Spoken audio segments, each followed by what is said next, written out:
நடப்பாண்டு ஐபிஎல் தொடரில் Chennai super Kings அணி படுமோசமாக விளையாடி வருகிறது.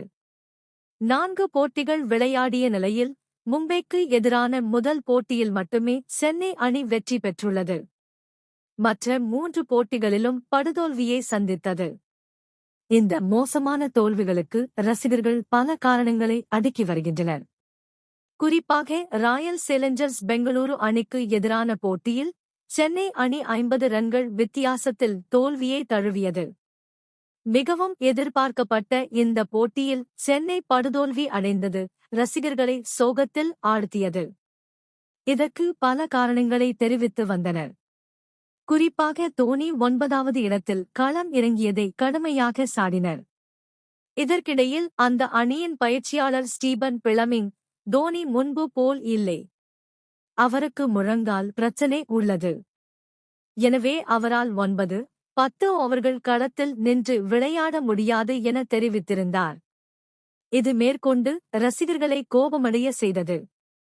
முழு உடற்தகுதி இல்லை என்றால் அவர் ஓய்வு பெறலாம் என்றும், அப்படி ஓய்வு பெற்றால் வேறு ஒருவருக்காவது இடம் கிடைக்கும் என்றும் கடுமையாக ரசிகர்கள் சாடினர். இச்சூழலில் அவர் இந்த ஐபிஎல் தொடருடன் ஓய்வு பெறுவார் என எதிர்பார்க்கப்படுகிறது. இந்த நிலையில் ஓய்வு குறித்து பேசி உள்ளார் மகேந்திர சிங் தோனி. ராஜ் ஷமானியுடனான பாட்காஸ்டில் இது குறித்து பேசிய அவர், இல்லை, இப்போதைக்கு இல்லை, ஓய்வு குறித்து நான் இன்னும் ஐபிஎல் விளையாடுகிறேன். நான் அதை இன்னும் எளிமையாக வைத்திருக்கிறேன். எனக்கு தற்போது 43 வயது. இந்த ஐபிஎல் முடிவதற்குள் 44 வயதை எட்டிவிடுவேன். எனவே அதன் பிறகு விளையாடுவதா இல்லையா என்பதை முடிவு செய்ய 10 மாதங்கள் உள்ளன. ஆனால் முடிவு செய்வது நான் அல்ல, என் உடல்தான் முடிவு செய்கிறது.